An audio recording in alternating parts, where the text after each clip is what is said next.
कि जो घटना हुई है वहां जो शहीद हुए टूरिस्ट बहुत दुखद है। न जाने कितना पैसा खर्च करते हैं। इस तरह का पैसा सुरक्षा पे खर्च होता तो शायद बहुत दुखद है। जो तस्वीरें आ रही हैं, जो वीडियो आ रहे हैं, जो YouTube के माध्यम से, सोशल मीडिया के माध्यम से या मेन स्ट्रीम के मीडिया को लेकर के भी जो वीडियो आ रहे हैं, बहुत गंभीर विषय है। इसलिए समाजवादी पार्टी ने और हम सब ने मिलकर तय किया है कि जो ऑल पार्टी मीटिंग होने जा रही है दिल्ली में, उसमें समाजवादी पार्टी के राष्ट्रीय प्रमुख महासचिव जी शामिल रहेंगे, वही मीटिंग में रहेंगे और हमारी समाजवादी पार्टी का जो पक्ष है उसी मीटिंग में हम लोग रखेंगे अपने और सुझाव भी। ऐसी घटना की हम लोग निंदा करते हैं। सरकार कड़ी से कड़ी कार्रवाई करे ऐसे आतंकवादियों के खिलाफ, क्योंकि आतंकवादियों का कोई धर्म नहीं होता। आतंकवादी किसी धर्म के नहीं होते। उनका मुख्य मकसद यही है कि डर पैदा करना, टेरर पैदा करना और देश और प्रदेश का कारोबार को रोकना, वहां के लोगों को तकलीफ पहुंचाना, वहां के लोगों को परेशानी पहुंचाना। जिस तरह हम लोग देख रहे हैं, पूरे देश में उसके खिलाफ गुस्सा है जो घटना हुई है। हम अपनी पार्टी की तरफ से राष्ट्रीय प्रमुख महासचिव आदरणीय रामगोपाल यादव जी, वो ऑल पार्टी मीटिंग में समाजवादी पार्टी की तरफ से जो सुझाव होंगे उस मीटिंग में रखेंगे। अगले की ये जो घटना घटी है, इसमें अवसर में जो है आपदा में अवसर ढूंढती है बीजेपी, और उसने एक तस्वीर जो की है उसको डाला है, वो निहायत अफसोस तस्वीर है, उसको डाल के वो चुनावी मुद्दा बनाना चाहती है। बिहार में जो है जाके उन्होंने कहा कि हम पुलवामा को के ऊपर कहा, उसके ऊपर कहा, फिर अभी फिर जाके कहा।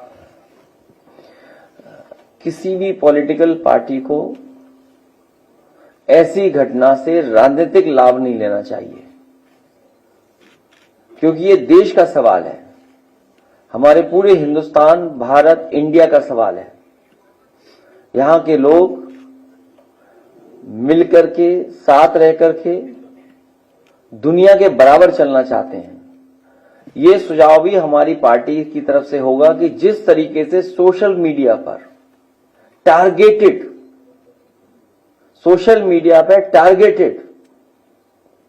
और एनिमेशन के साथ साथ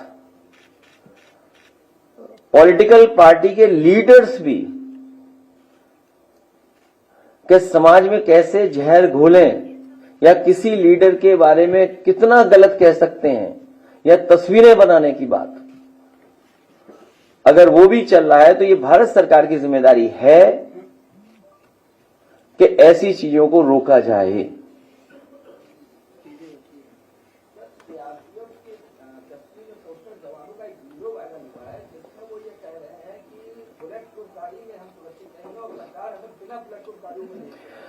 बहुत से विषय इसमें आएंगे, बहुत सी चीजें हम और आप लोग सोशल मीडिया पे देख रहे हैं।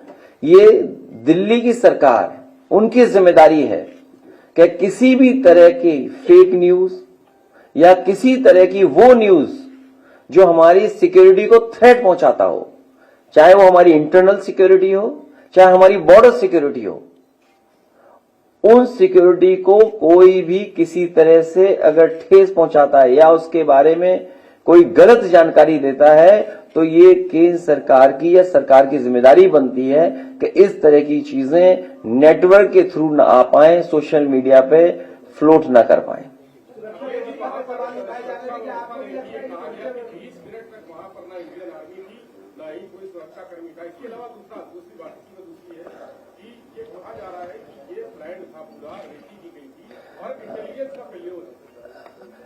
क्योंकि बहुत से विषय, बहुत सी बातें जिस समय घटना हुई उसके बाद मैंने अपनी पार्टी की तरफ से पूरी जो मैं कह सकता था, जो मेरी जानकारी थी या जो मेरा पक्ष था, वो मैंने बाकायदा प्रेस नोट के माध्यम से आप तक पहुंचाया था। वो सब बातें जो आप पूछ रहे हो वो उस प्रेस के नोट के माध्यम से आप तक पहुंची हैं।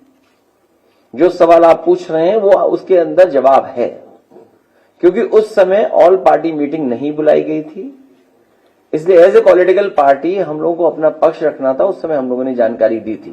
अब क्योंकि मीटिंग होगी, ऑल पार्टी मीटिंग में हम अपने सुझाव देंगे, इसीलिए मैंने कहा कि ये जो सवाल उठ रहे हैं या हम लोगों को और जानकारी जो मिल रही है उन सबको हम लोग ऑल पार्टी मीटिंग में रखेंगे। अग्निवीर को लेकर फिर सवाल खड़े हो रहे हैं, बता रहे सेना में भर्ती बहुत कम हो रही है।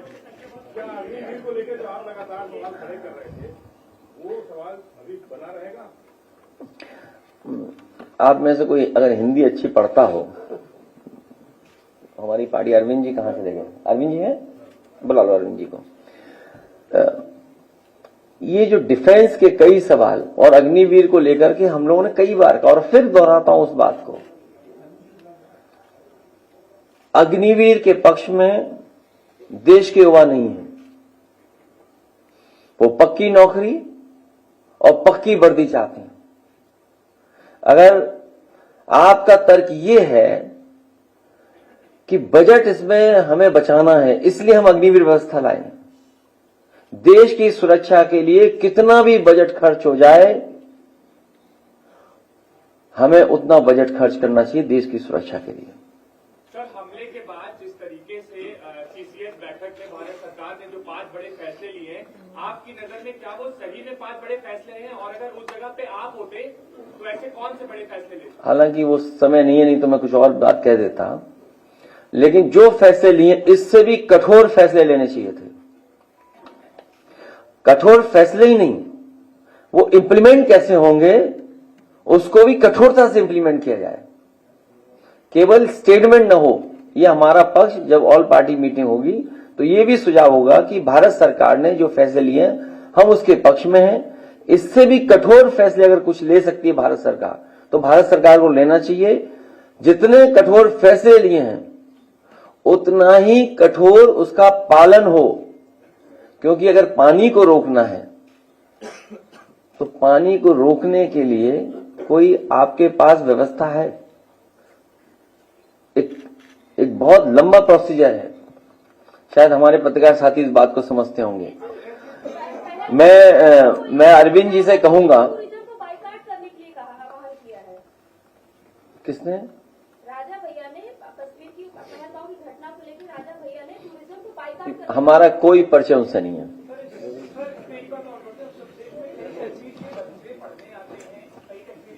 है ना आपके पास? हाँ है, पढ़ लो।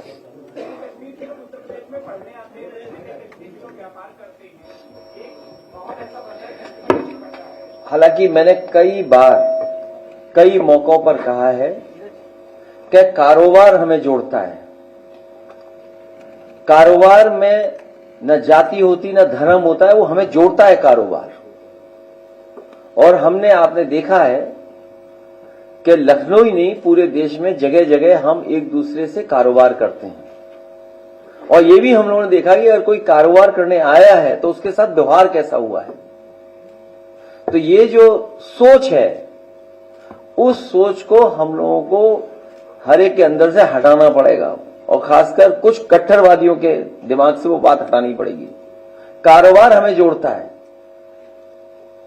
मैं चाहूंगा कि जो हम लोगों ने प्रेस, क्योंकि बहुत सारे सवाल हैं आपके,